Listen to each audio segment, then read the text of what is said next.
জানেন শেরপুরের content creator বাংলাদেশের একজন সুনামধন্য, যার একসময় এমন সুনাম ছিল, যিনি ৪৪ লক্ষ টাকা ৩ মাসে ইনকাম করেছে এমন কথা বলে ভাইরাল হয়েছিল এবং বাংলাদেশে তার অনেক সুনাম রয়েছে।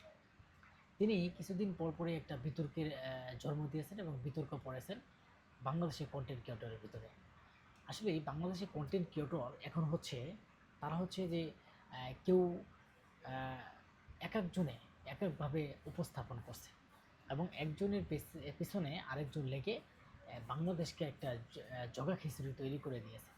আমরা দেখতে পাচ্ছি যে থরসব বিল্লাল ভাই, তিনি একটা বই লিখেছেন, ঈদই ভাঙ্গার গর্জন। সেই ঈদই ভাঙ্গার গর্জন বইতে লেখা আছে যে কিছু কিছু চ্যাপ্টার লেখা আছে সেখানে কিভাবে কন্টেন্ট ক্রিয়েশনের জগৎ ভালো দিকে এগোবে এবং কি কি কথাগুলো বললে আপনারা সেগুলো ভাইরাল হয়ে মিলিয়ন মিলিয়ন হিট করবে, এমনটাই কিন্তু তিনি বলেছেন এবং সেখানে রেখেছেন। সে বই নিয়ে কিন্তু বিভিন্ন জায়গায় বিতর্ক সৃষ্টি হয়েছে। বিভিন্ন কন্টেন্ট ক্রিয়েটররা বলছে যে একটা বইয়ের দাম নাকি ১,০০০ টাকা, সেখানে একটা বইয়ের মূল্য ১০০ টাকাও আসে না, যে যে বই তারা বিক্রি করতেছে ১,০০০ টাকায়। আপনি জানেন থরসব বিল্লাল ভাই, তিনি এখন এমন একটা অবস্থায় পড়ে গেছে। আসলে কিছু কিছু কথা আমাদের অবশ্যই বলতে হবে। সেখানে অনেকেই বলেন পাগল ছাগল, অনেকেই গালিগালাজ করবেন, যাই হোক, যাই যেটাই বলেন না কেন, কিন্তু আমাদের কিছু সত্য কথা বলতে হবে। দেখেন, থরসব বিল্লাল ভাই একজন যে কন্টেন্ট ক্রিয়েটর জগৎ, এবং থরসব বিল্লাল ভাইয়ের কারণে কিন্তু বাংলাদেশে অনেক কন্টেন্ট ক্রিয়েটর হয়েছে।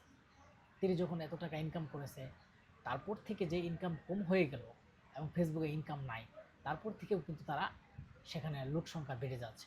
এবং বিশেষ করে শেরপুর, জামালপুরের ভিতরে কিন্তু কন্টেন্ট ক্রিয়েটরের সংখ্যা আরও বেড়ে যাচ্ছে। এবং থরসব বিলাল ভাইয়ের ওখানে গেলেই নাকি একটা ফুদে দিবে, ফু দিলেই বা আমরা অনেক ভিডিও দেখছি যে একটা ফুদে দিলাম তোমার ১ মিলিয়ন হিট করবে বা ২ মিলিয়ন হিট করবে, এমনটাও আসলে কিছু কিছু হয়েছেও, ১ মিলিয়ন হয়েও গেছে। কিন্তু তার একটা বই নিয়ে ১,০০০ টাকা নিচ্ছে, সেটা নিয়েও কিন্তু বিভিন্ন জায়গায় একটা সোশ্যাল মিডিয়াতে তোলপাড় চলছে, বা বিভিন্ন কন্টেন্ট ক্রিয়েটররা তাদেরকে প্রতিবাদ জানাচ্ছে বা বিভিন্ন এক একজন এক একভাবে জানাচ্ছে।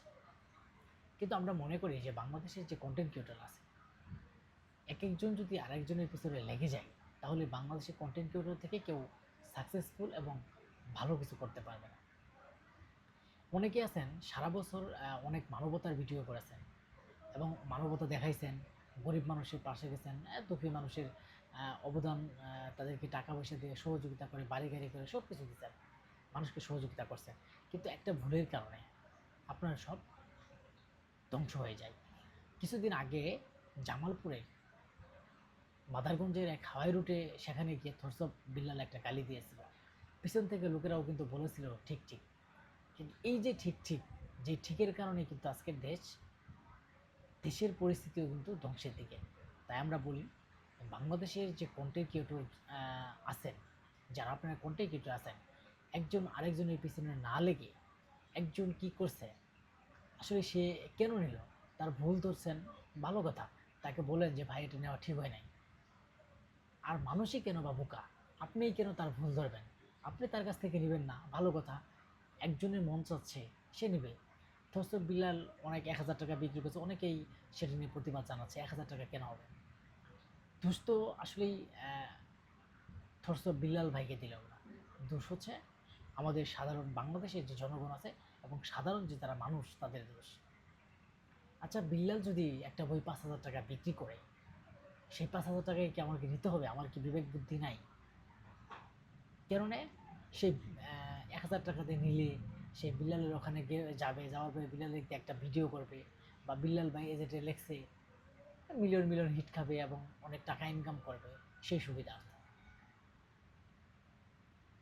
কথাটা হচ্ছে এমনই। কিন্তু সেখানে বিল্লালের দোষ নাই বলে আমরা মনে করি। কারণ বিল্লাল একটা উদাহরণ দিছে না, যে আপনি যখন একটা ফুটপাতে চা খাবেন, সেই চার দাম ৫ টাকা, সে চা বসে খাইলেন, চা খাইলেন না কি খাইলেন কেমন মনে হবে? যদি একটা 5 স্টার হোটেলে যান, একটা চার দাম ৫০০ থেকে ১,০০০ টাকা, সেখানে গেলে চা খাইলে কিন্তু এখানে টেস্ট আর সেখানে টেস্ট কিন্তু এক থাকবে না, এটাও ঠিক। তাহলে তার মানে এখানে বোঝাইছে বিলাল একজন 5 স্টার হোটেলের মতো হয়ে গেছে। তার মানে সে নিম্ন পদের না, সে একজন উচ্চ পদের। তার ওখানে গেলে হয়তো 2-1 টাকার ভ্যালু নাই, 1000 টাকায় তার কাছে মনে হবে 5-10 টাকা।